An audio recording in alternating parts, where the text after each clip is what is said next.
Scott, I wanted to ask you, Elon Musk last week and a half ago, said people shouldn't criticize Trump. And then Peter Thiel, I'm sure you know these people. I do. You may respect them, I don't know how I think highly of them. Peter Thiel says is silent on this whole Muslim ban. So what do you make of these two guys who are futurists and very good in a lot of things that you respect? Yeah. Their silence on this. Yeah, I know. One thing is, Peter Thiel has one good business practice that we all need to practice. In fact, families should practice this.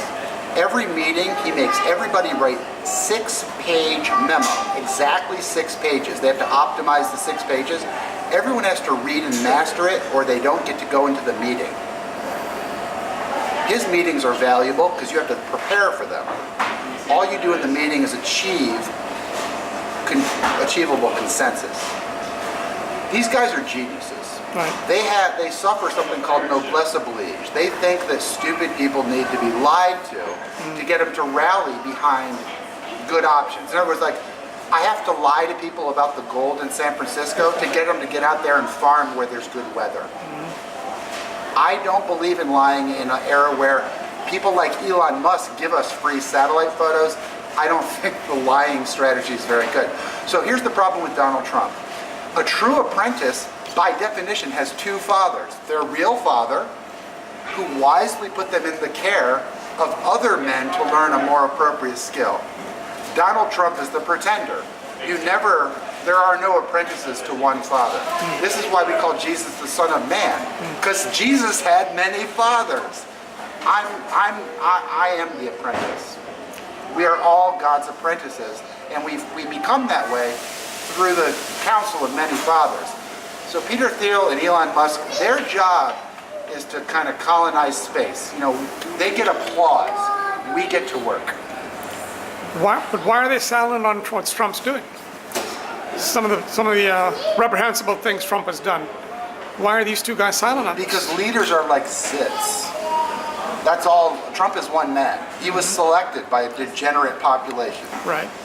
But why are Elon Musk and Peter Thiel silent in some of his reprehensible activities? What do you think that is? We are an island continent.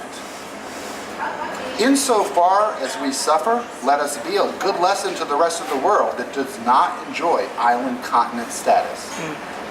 I agree with anybody who says America is its own problems, and if they want to pick a bad leader and fuck up, good for us. Thank God the rest of the world has the Atlantic and the Pacific between them and us while they watch. Okay. So you're letting Musk and Thiel off the hook on this? Yes. Okay. I'm not an American. I'm a cosmopolitan. All Christians are. It means citizen of the cosmos. It's not that complicated. Christianity isn't for everyone. It's for anyone. It's translatable into other languages. It's not that complicated.